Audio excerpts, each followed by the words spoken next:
Hello, it's Jimmy here at O'Reilly's, and I have a rare one here, Renault. And I'm not sure how to say this, but Espace, Espace, Espace, I think it's pronounced Espace. Right, enough of the joking around. Okay, a little bit of a story. It's been at a garage for DPF fault. They done an oil change but couldn't resolve the issue anyway. The guy has been watching my videos. He's bought himself a diagnostic scan tool, tried to have a go at it himself. Now, he had a code for a short circuit on the differential pressure sensor. So he's been clearing the codes. Unfortunately, we haven't got any codes here to show you. But we have live data, so we'll go on that. So he's been messing around with one of these little things here. He's told us had a new DPF. Tried to do regens on it as well. Now, the forced regens didn't work, of course. Okay, have you seen DPF pressure that high there on idle? 500. Now, if you take notice here, distance since the particle filter was replaced, 11 kilometers. Now, he's obviously told that it's had a new DPF, which is a dangerous thing to do because you can overheat the DPF and damage it. He's then tried to do forced regens again. He might have damaged his DPF here. Now, I've already warned him about this. If you reset the DPF without having your pressure down low as good as a new DPF, then you will probably damage your DPF. And if you force regenerations with a high pressure on your DPF, you again most likely going to damage it. Soot in the DPF, 88 grams, very high. But basically, this one is the highest that I've probably ever seen on a car here. 500 millibars on idling out. And if we accelerate it up to sort of 3000 RPM, just get that up there.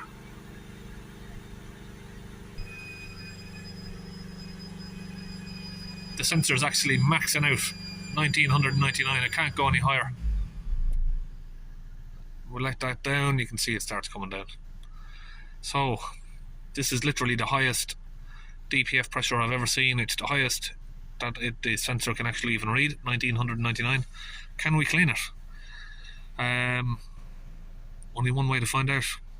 I'm not sure if you can hear that, but when we are accelerating up the vehicle, you can hear the screams of the air trying to escape from wherever it can escape from. So we're going to go underneath, look at the pressure sensor. Now, the customers had the oil done at his MOT station, so the oil's just been changed yesterday. Everything else has sort of been done. He's changed the differential pressure sensor. All I'm here to literally do is just get the pressure down on his DPF for him. He's a bit of a DIY mechanic himself, so he can do anything else that's needed himself. Okay, so we're going to use this Launch UK DPF cleaning fluid. I'll put a link to that on the description of the video, so if you go into the description and find a link to the Launch Tech UK website. Going to put that into my DPF gun here. Sorry about the condition of it. She's probably seen maybe 300 DPFs in the last year. One good question as well for I had a lot of people asking me where can they get a stainless one of these cups, because the aluminium one, the chemicals would eat into it after a short period. Now this one has seen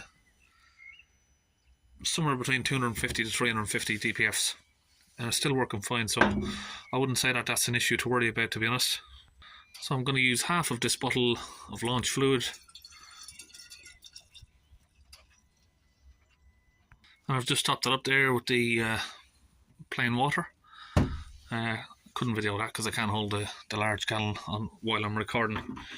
So now we're just going to get that attached up to the cleaning gun. So just up here under the sump we have the DPF pressure sensor. I've got the holes here connected. Sorry, it's not the best angle to show you. There's the hose, and it runs just over to the DPF here. So if I come over the other side there, you can see that hose runs to the front of the DPF, and then you got a second hose over there that runs to the rear of the DPF there.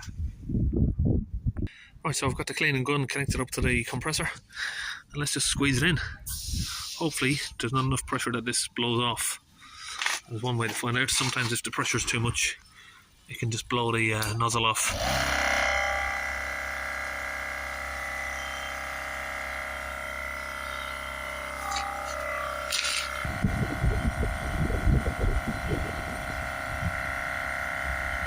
Okay, all of the fluid is now gone in. Start the vehicle up. Give it some revs up. Try and give it some hard revs just to get it cleared out. You can hear there the vehicle is struggling to rev up, it's sort of stuttering.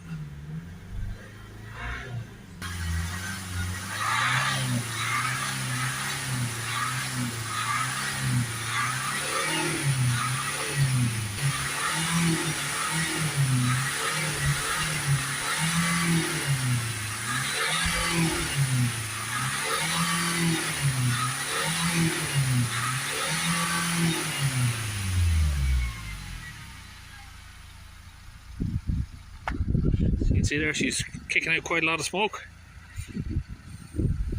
Okay, now the smoke has died down, I'm going to reconnect back up the DPF pressure sensor. So what I've done there is I just left the gun attached to the DPF. I didn't want to connect up the sensor just because it might damage it. I think that's what killed the last sensor that was on there. Too much pressure just overheats the sensor, you can melt them. Okay, we're back inside.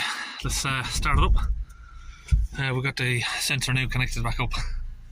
You can see there already is a massive difference, come down from 500 down to 30 millibars. But to get a clean DPF, you want to see that sort of around the 10 or hopefully under if we can. Get a graph on. We'll hold the revs back up to 3000 RPM again.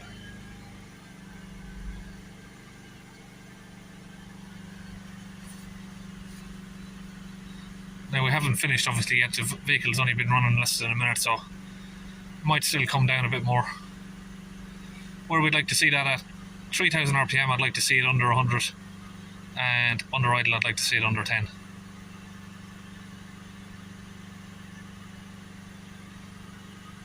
So we still have got another half a bottle of fluid left. We can do a second clean on it if need be. Okay, we've got the second half of the bottle in there now. We're just going to do the second one while the engine is running. Okay, that's connected back up. Let's squeeze it in. It has come off, so we'll have to go back under and connect it back up again. Okay, back at it.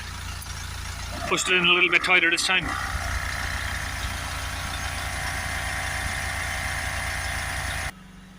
Overrides back up at 3000 again.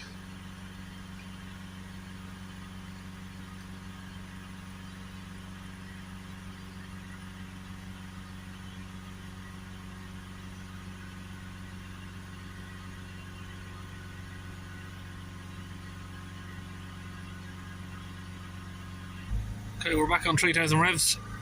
That's where we are now. Sort of around 50 millibars. Now that is similar to what you'd get on a brand spanking new DPF. Let's let go of the revs. See where we're at. 5 millibars. Perfect. That is back to new condition, according to the pressure. Now I don't usually see this very often, but the soot in the particle filter, the grams are decreasing on their own. So just let it idle back down there. Now, what he's done here, telling us had a new DPF 11 kilometers ago. Now you can do that. Now you can say it's had a new DPF because the pressure is low enough to correlate with a new DPF. Yeah, we'll do that now. Gonna go back, find the special functions. Particle filter, no, we don't want to do regeneration. Program reinitialization. It doesn't say what that's for. Does that mean it's for the DPF?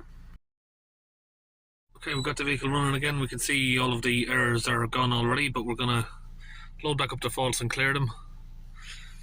So we need to reset this. Basically, it's gone off now.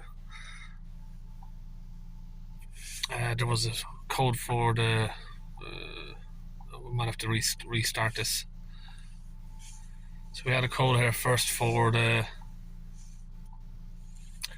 pressure sensor and something about the brake switch.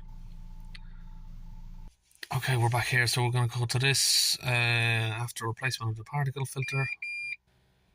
Yes, yes.